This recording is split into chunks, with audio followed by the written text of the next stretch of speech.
Could you take your Bible and open up to 1 Kings chapter 11? This is the last sermon in the series called Glory Days.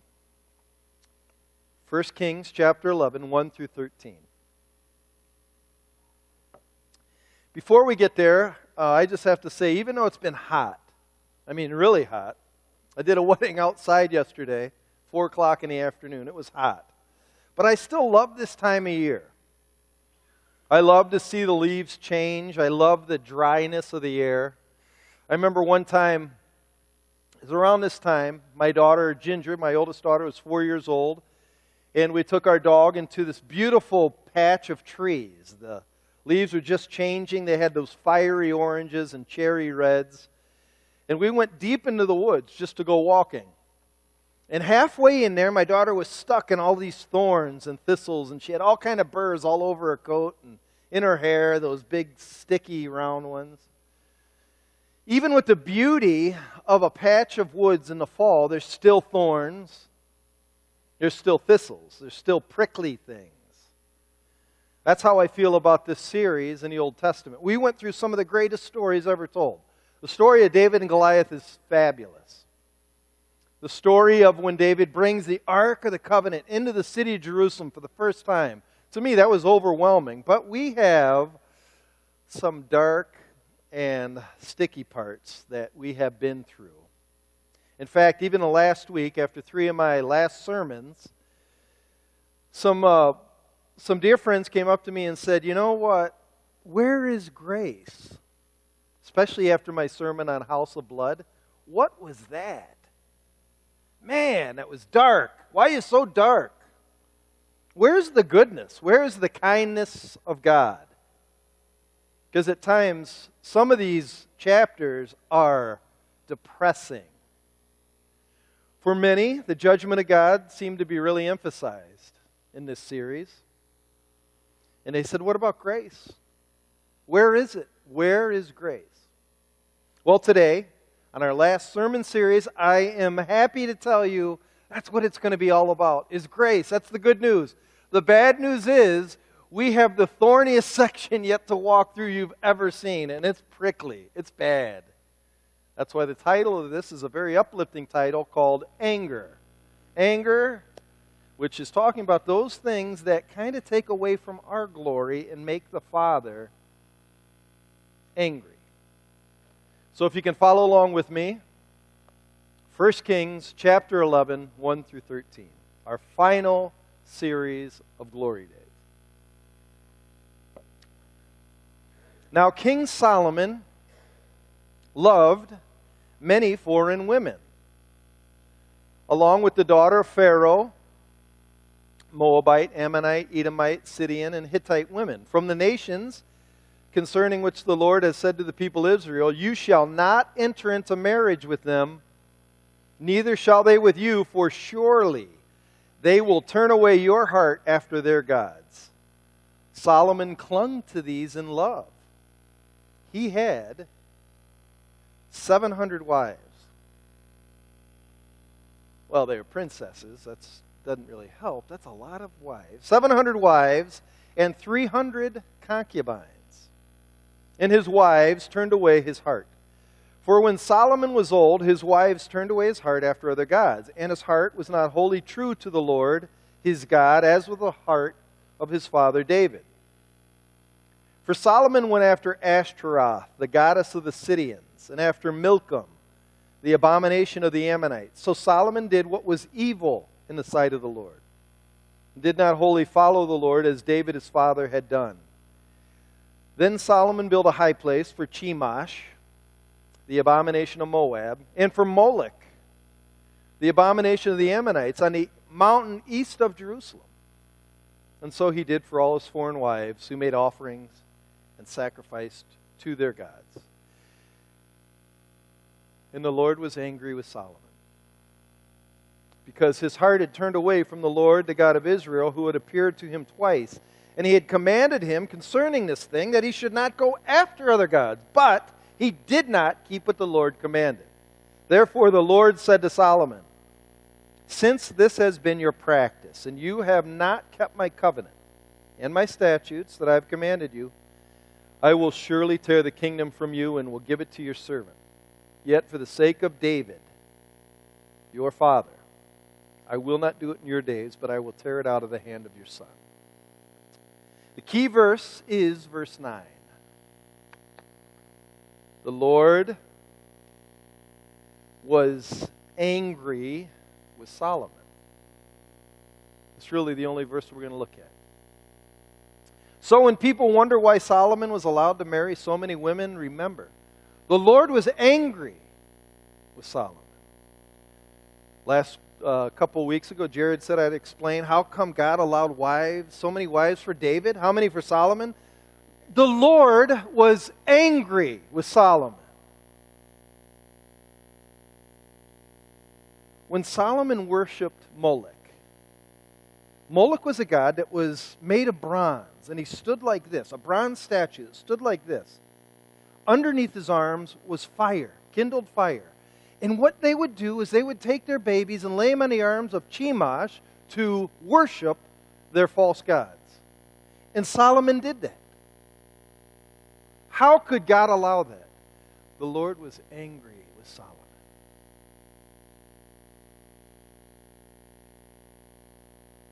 And when it says angry, it means red, hot fury. Psalm 50 says it's a tempest of fire. Well, it's verses like this idea that God gets angry, that some people think the God of the Old Testament is not the same as the God of the New Testament. Somehow in the Old Testament, he's this primitive, small, immature, blows up at the drop of a hat kind of God. And people say in the Old Testament, where's grace? Where is grace? We have to answer this because this is in the Bible. Verse 9. God was angry. Even if you don't like it, or you don't want to hear you want to hear something, I want to feel good when I leave church. I want to be cheered up. This is still the truth. It's kind of like when we go into a beautiful patch of woods, my daughter still got caught in thorns. Still true. Truth does not change based on your appetite. Americans think it does. If Americans don't like something, I don't have to believe that. I don't have to believe that. But the Lord was angry with Solomon. Why? Why is he so angry? Well, the word for anger here is an Old Testament word, anep, which means furious. And there's two reasons the Bible gives. I found two places. The first reason, we found it in 1 Kings. It says because sin makes him angry. Sin is willful disobedience. When God says no, he says, no, don't do that, and you do it, God gets a little angry. Look at Deuteronomy 17. We're going to keep going back to 1 Kings 11, but go to Deuteronomy. Deuteronomy is back about 4 chapters in the Bible. The word Deuteronomy means the second giving of the law. When the Israelites went through the desert, they were getting ready to go into Promised Land, and Moses is looking over the Promised Land, and he gives the law a second time so that they could live by this law. So before they go in to the Promised Land, if they just obeyed this law, man, things would go great. So here in chapter 17, we're giving some laws concerning the king. Listen to what it says. Verse 14 of Deuteronomy 17.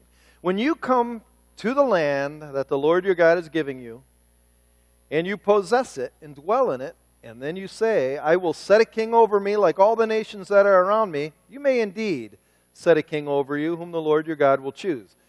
Remember, this is how Saul came into the picture, the beginning of our glory days. It really started when the people said, we want a king. So we've been studying about the 3 kings, Saul, David, Solomon. There's some conditions for that king. One from among your brothers you shall set as king over you. You may not put a foreigner over you who is not your brother. So they had to be Israelites, which they were. Now listen to 16 and 17. Pay attention very carefully to it. Verse 16. Only he must not acquire many horses for himself, or cause the people to return to Egypt in order to acquire many horses, since the Lord has said to you, you shall never return that way again.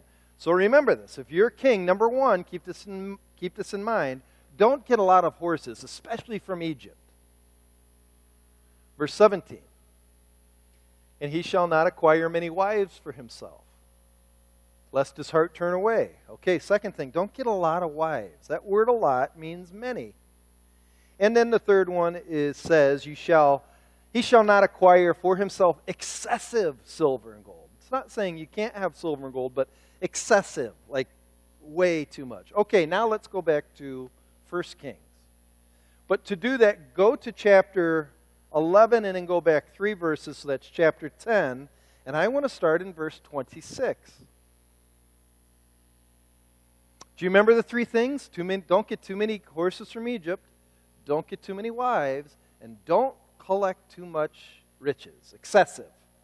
Starting in verse 26, 1 Kings 10, and Solomon gathered together chariots and horsemen. He had 1,400 chariots and 12,000 horsemen, whom he stationed in chariot cities and with the king in Jerusalem. And the king made silver as common in Jerusalem as stone, and he made cedar as plentiful as the sycamore of the Cephala. And Solomon's import of horses was from Egypt. And Q, and the king's traders received them from Q at a price. And a chariot could be imported from Egypt for 600 shekels of silver, and a horse for 150. And so through the king's traders, they were exported to all the kings of the Hittites and the kings of Syria. Verse 1 of chapter 11, now King Solomon loved many foreign women, along with the daughter of Pharaoh, Moabite, Ammonite, Edomite, Sidonian, and Hittite women. Many, we could say 700. I think that's more than many. So, Solomon, let's read Deuteronomy. Don't get any horses from Egypt. Not many. Oh, he only got 14,000 from Egypt. Actually, about 144,000 if you really want to know the true numbers. Solomon, don't get many wives. I think he dropped the ball on that one. And Solomon, don't have excessive wealth. It like was rivers in his time. So my question is, did he do it purposely to make God mad? What's wrong with him? Seriously. Imagine if you had a kid, you go on vacation, and you say, son, I'm leaving. Don't have a party in my house. You go to your apartment in your holiday vacation, you turn on Facebook, there's 700 kids jumping on your bed while you're gone. What are you doing? Wouldn't that make you a little mad? Now, God has no right to get angry. Come on. Just he needs to let me do whatever I want. God was angry with Solomon. Second reason, he's a jealous God. He's a jealous God. In the book of Deuteronomy, it kind of describes him as being a God that when you're turned from other things, from God, he's going to be jealous. And this jealousy is not our immature kind of jealousy. Oh, she got a rose. I've never gotten a rose. This isn't that kind of jealousy. This is the kind of jealousy when you're a pastor. This is the kind of jealousy where a spouse comes into your office and says, my wife's cheating on me.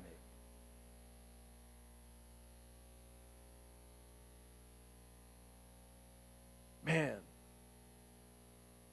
what do I do? When the Israelites ran to other gods, they are committing spiritual adultery. Anger it's not irrational. It's the response of a sound mind when somebody leaves them for another lover. So God in His holiness both has a right and a duty to get angry. And out of His anger is the internal feeling towards really what I would say turning from what's the greatest thing ever, which is Him. And out comes the response of wrath. So we will define this a little bit. And so let's define anger and wrath. So why is He angry? Well, we have to know the definitions of anger and wrath. Before we go to the definitions, there's some groundwork the Bible always sets down about the nature of God. Psalm 103 says this about the nature of God. The Lord is merciful and gracious, and He's slow to anger. So if his nature means he does not want to get to that point, he's slow. So that means if he's angry, there's got to be real purpose behind it. He does not want to get angry, but when people disobey and abuse his jealousy, they arouse his anger. You don't tug on Superman's cape. You don't spit in the wind. You don't pull the mask off the Lone Ranger. And don't make God angry. So what is anger? Anger is a righteous displeasure. A righteous displeasure at unrighteous behavior. It means God is right when he gets angry when you do blatant wrong. The Old Testament uses the word anger on 4 different occasions. The same Hebrew word. Tell me, and I'm just going to ask you, I'm just going to ask you a question. Does God have a right, is it logical for him to get angry in these 4 situations? Situation number 1, it says he got angry. When Israel sent spies into the promised land, but they refused to take it because they were scared of the people, and they didn't think God could win. Second situation, when Moses was up on the mountain, he was only up there 40 days, the people got tired of waiting, so they made a golden calf and prayed to it instead, something they made out of gold. Third situation that made God angry, Israel offered their sons and daughters on the flame of Molech and Chemosh, and they gave their daughters to prostitution for the god of Ashtaroth. Fourth situation where God was angry, when Israel took over other nations and abandoned their old wives because they lusted after the new young women of the conquered nations. Question, does God have a right to be angry at those things? Or should he just be quiet and not say anything? Well, he has wrath for those things. And what is wrath? Wrath is God's righteous punishment for hearts that are unrepentant. Last year, I read of and then watched a tape of this man in Cleveland, Ohio, who was sentenced for life for killing 3 18-year-old women. 3 of the fathers came up to state their case to the judge because they wanted the death sentence. And to state that case, they read their reasons why.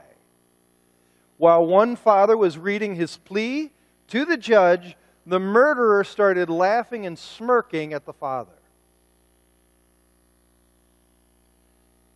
The man who killed his daughter was smirking at him.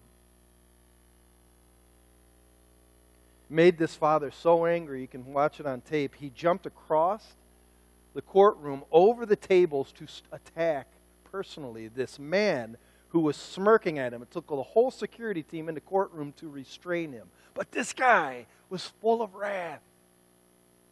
Wrath is when God jumps over the table when mankind smirks at sin.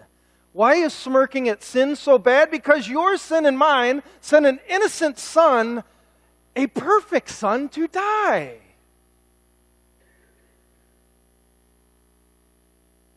So wrath it's appropriate. It's the only appropriate response to a murdered son. And so the sign of an unhinged God is right. And it's just. But somebody could hear all this and say, but where's the grace? Here you go again. Tell me, where is the grace? Well, here's my conviction, and I need you to listen real close. I believe the grace of God, especially in the United States, is so watered down. I think it's the greatest gift we've ever been given, the grace of God. But we don't appreciate it because we don't see it in light of God's severity of wrath. We don't see it. Let me show you. I'll do a little.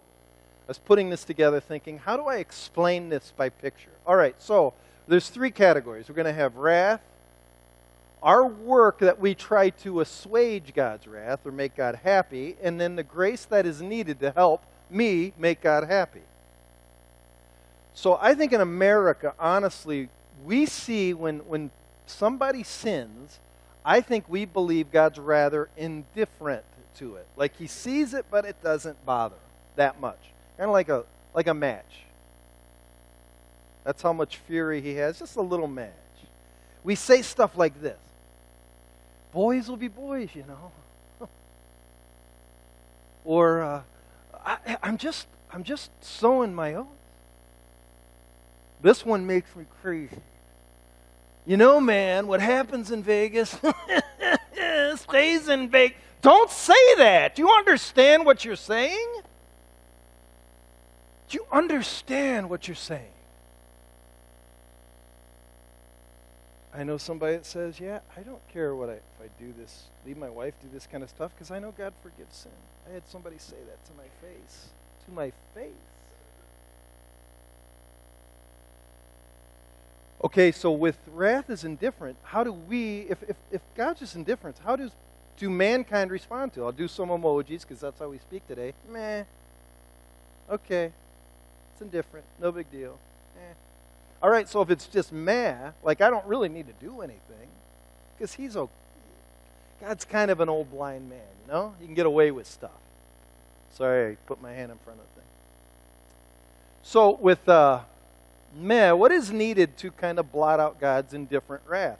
Just a drip of grace. Just drips. And grace no longer is really grace. It's this nice word. It's a religious word. We use it a lot of time. That is so full of grace. So much grace at that service. We even use it for how graceful people are. So it really becomes a word that doesn't mean anything. Sometimes my wife doesn't like when I say this, but sometimes I don't like that word special. Some people use the word special for everything. That's a special child. That was a special event. Well, when everything's special, nothing's special. Grace has turned into that. It's just kind of a non-meaning word. Okay, so what's the next level? I think the next level, this is where most churches are at. We see sin as we disappointed God. So God's an angry parent. Now, I mean, I'm not going to use anger yet in the sense that I've been using it. God is just disappointed. You could have done better. You could have done better. So what we do is we button our buttons, put on our ties, tighten our belts, and we use the law to be better. I'm going to show God I'm a better son than he thought I was. I'm tired of making God upset, so I've got what's called legalistic determination to please Dad. I'm going to be better at going to church. I'm going to do my devotions so God's not angry at me. I'm going to do them, and he won't be as mad at me as he's used to be, and I'm going to tithe more. Tithe. Okay, so this is this determination. How much grace is needed for that? Just enough grace to do what you want to please God with. So a glass at a time. It's kind of funny if you look at grace like this. It's sort of like if you ever have a son, you want him to take out the garbage, but he doesn't take out the garbage. So you get kind of mad at him for not taking out the garbage, and he says, "Can you take it out for me?" It's kind of like asking grace for things you failed to do. And when you take out the garbage as a dad, you're still kind of upset. So really, this grace never makes God happy, and you know it. It's kind of a fake grace. But what if wrath is really anger at a murdered son, and it's fury, and every sin causes him to feel that way? Then I'm telling you what, I'm in trouble. I'm in trouble. I got nothing.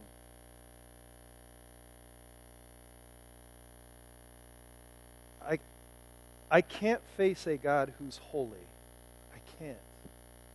So all I can do is ask for mercy. And the moment I ask for mercy, it opens up grace that floods the world like this. Bam! Now that's a grace I can rejoice in. That's a grace that changes me. Go to Romans 5. We're going to I'll just keep you in Romans. I want you to listen closely to this because it describes this grace in full. It's beautiful. Romans 5.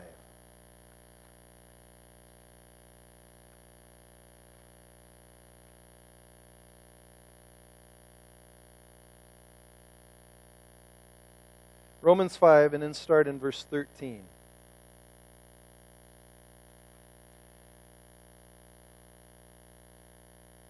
Let's start in 12 because it sets the basis. It's really easy to understand. Therefore, just as sin came into the world through one man, and death through sin, so death spread to all men. Meaning, when Adam sinned in the garden, he brought sin, like a virus, to this whole world. This whole world is on fire with sin. We just are. Verse 13. For sin indeed was in the world before the law was given, but sin is not counted where there's no law. Meaning, sin was already there before Moses brought the law down out of Sinai. The purpose of the law is to reveal that sin is everywhere, because I can't do the law. That song is so appropriate, it's not enough. I can't finish the law. Verse 14, yet death reigned through Adam to Moses, even those whose sinning was not like the transgression of Adam, who was the type of the one, meaning not only did Adam sin, and not only is it everywhere, but I do too. That's what's being said. Verse 15. But the free gift is not like the trespass. For if many died through one man's trespass, much more have the grace of God and the free gift by the grace of that one man, Jesus Christ, abounded to many. What does that mean? This free gift, that's grace. This free gift, it's not like the sin. So Adam's sin was like the match that started the blaze. So imagine you're in a forest, you're out in Wyoming, and you're putting out your fire, and you get in your truck and there's a spark. And it's a tiny little spark, but that spark catches an ember, and then that ember catches a tree, and then that tree catches acres on fire. How much water is needed to put out that fire? A lot. How much grace is needed to put out the fire of sin on the world? Oh, a lot. This is grace, and it's amazing. That's what this is talking about. So don't you see, the way you see grace is determined by the way you see wrath. I believe, personally, it's why the Old Testament's so dark. Man, when you start reading the Old Testament, it doesn't get better. And then you get to Malachi, and it's really bad. And then there's 400 years of silence. And silence is like the middle of the night when I can't even see. And then Matthew chapter 1:21, call his name Jesus. You want to know why you should call him Jesus? He's going to save his people from their sins. The light has come in darkness. Oh, that darkness is meant to prepare us for the light. Grace is only understood if we understand how dreadful sin and anger and wrath is. It's like I said a couple weeks ago, I got this from Luther, hunger makes the best cook. But Americans actually aren't hungry anymore. Sort of like trying to feed a steak to a kid that has just eaten cotton candy, circus peanuts, and Twizzlers. Here's the steak. But you make that kid wait, and you give him a steak, that's good. We live in America where we're fed on the pablum, the Twizzlers, the cotton candy of go ahead and sin, God will forgive you. It's all right. Love wins. It's okay. What happens in Vegas stays in Vegas. That's cotton candy. And grace means nothing. But man, is God really angry? Where's the grace in the Old Testament? Did you know there is grace all through the Old Testament? It's bubbling up. It bubbles up all over the place. The whole sacrificial system is grace. The whole thing. He sends prophets to speak like Samuel, and then he sends Isaiah and Jeremiah to speak. That's grace. He sends promises that are incredible. It's all grace. It's all bubbling underneath the surface. To me, the grace, listen to this verse. I love this verse. And it uses that same word anger that we've been talking about. Listen to it. Isaiah 12:1. Though you were angry with me, though God was red hot, furious, fiery at me, your anger has turned away that you might comfort me. It's ironic. The one who's angry at me becomes the one who comforts me. How? How does this happen? The question is, how does anger turn? Well, there's a metaphor in the Old Testament. I want you to think deeply on this because it's incredible. Seriously, it's incredible. And the metaphor is given for a reason. You got to visualize it. You can read this later, but in Isaiah 20, go ahead, put it up there. The metaphor is a cup of wine. It's Isaiah 51:17. Also, you can find it in Jeremiah 25, about 27. God says his wrath is like a cup of wine that is poured into a glass. And that cup is the sin of the nations. And they are going to have to drink all the way down to its very dregs. So that means they have to drink it to its last drop. They have to. In Jeremiah, the people say, I don't want to drink it. And he says, you have to drink it. Now, if that's in your mind, turn with me to Matthew 26. Matthew 26. And you got to look at it this way because this is a dark situation. The atmosphere is heavy, scary. I think worse than the scariest movie you've probably ever seen. The feeling had to be immensely terrifying. Begins in verse 36. Matthew 26:36, it says, and read it slow with me, because sometimes when we read the Bible, we read it real quick. You don't let the words soak in.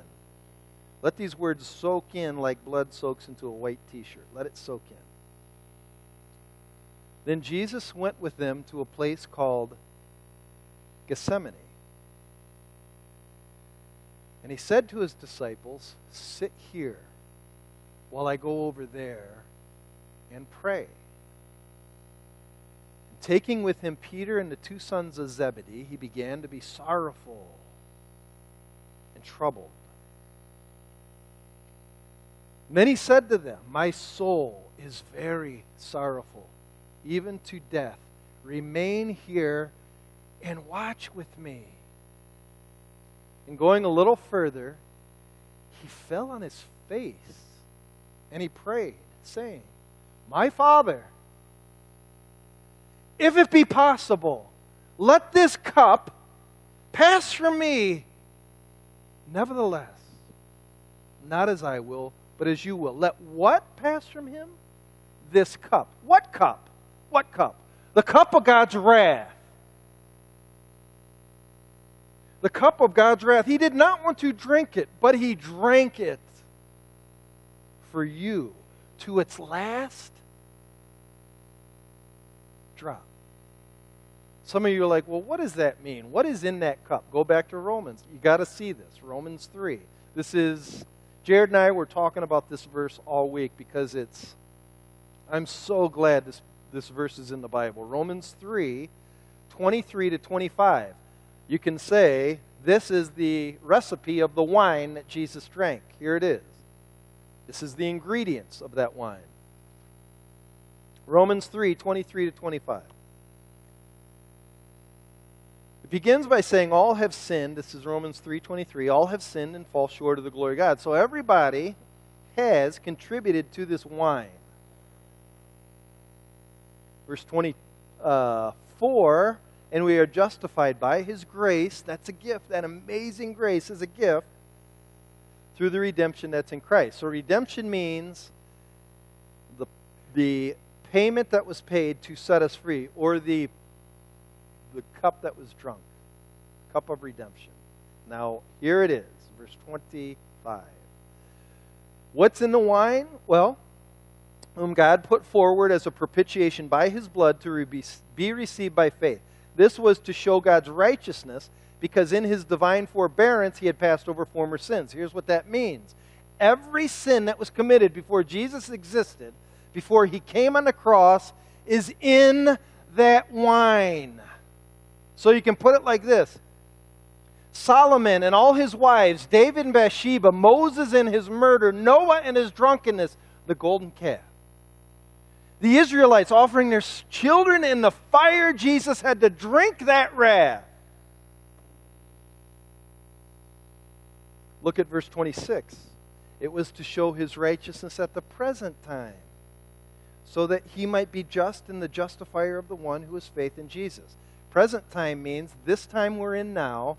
It also includes from the time he died to the time we are in now. Meaning, Jesus drank all the sin that happened after as well. So you could say like this: Jesus drank when you lied, swore, checked out porn, had sex before marriage. Jesus drank that wrath too. When he drank that wrath, all of it, do you know what it's called? It's called grace. It's amazing. It is amazing. So where is the grace? On the cross? That's grace. Hanging on the cross, and it's not pretty, it's very bloody. That's his message of love. And this love does not ignore, it does not ignore sin to make you feel good. It is a love that pays your price so you will be set free. It's like a doctor. He has a patient, comes into his office, the scans say he has cancer, the doctor don't want to make him feel bad and says, "You looks good to me. Go home." But the doctor I want is to say, "You have cancer in your lungs. You're going to have to take this chemo, and you'll be fine, but it'll take probably a couple years." That's the doctor I want. So God's love is a love you can trust. It's a love that never ends. It's a love that's real, it's strong, and it never fades away. It is not a love that simply makes people feel better and upbeat on a Sunday morning, because that fades Tuesday afternoon when you have a migraine. God's love that turns away his wrath, I don't know how to explain it to you, but when you receive it, it reaches down into who you are and awakens something that you never knew before. And when it awakens it, I don't do things to try to assuage his wrath. I do things because I love him. That's it. It's a love that changes lives. So then we got to come to the final question. It's the only natural question, and it's very important. Is God still angry? So what happens if I receive his grace by faith, but I still sin? What if I still sin and I keep sinning? Is God still angry? It all depends on how you use the word anger, how you define it. We have to be very precise with our words, very precise. If we are talking about the type of anger that invokes wrath, the answer is no. No. How do you get around this verse? Listen to this verse. This is Romans chapter 8, verse 1. There is, listen very closely, there is now no condemnation to those who are in Christ Jesus. So if I've received Christ, I'm in him. The Spirit of God lives in me. If the Spirit of God is in me, there is now no condemnation. There are people that try to get around this. A lot of pastors and priests do because they want to make you obey. So they'll say, "You better not do that, Johnny. Wait a minute. This verse says, if I receive Christ, there is now no condemnation. None. It's done." Exactly. We call that propitiation, satisfaction. God's done. However, there is what I would call the anger of a loving father. That's different. It's a different kind of anger. My dad really got angry at me a couple times. I mean, really angry. The kind of anger where, fire is coming out of his eyes and smoke's coming out of his ears, and I run to my room because I want to escape his gaze. Only happened a couple times. But I knew something. Every time that happened, he was still my dad, and I was forever his son. At Moody Bible Institute, the very first class I had was called Spiritual Life and Ministry. The very first time I walked into this class, we put our books down on our desk, got out our notebook, put our pens right there, and our teacher was up there. He goes, "Write this. This is the very first thing I want you to remember and never forget it." And he said it so many times. I'm like, why is he saying this? But I get it now. Here's what he said. God is a person. God is a person. God is a person. He's a person. He is not a principle. He's not a set of laws. He's a person. So when I do some things that offend him, he responds like a person. He's my Father. He gets angry in a different way, as a father would. Look at how Hebrews puts it. Hebrews writes it like this. The Lord disciplines and chastises those he loves. So let's go through these words, because people can say, where's the grace in this? It's all over the place. The word discipline is born out of grace that wants to make you a better son or daughter.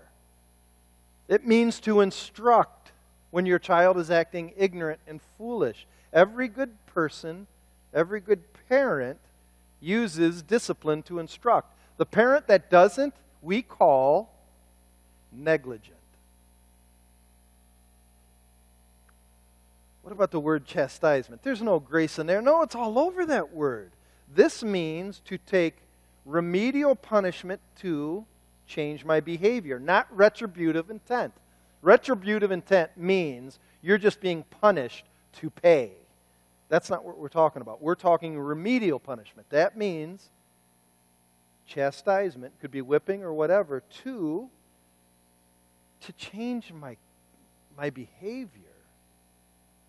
God will use trials and tribulations to bring his people back to him if they go astray. Look at it like this. Listen very closely.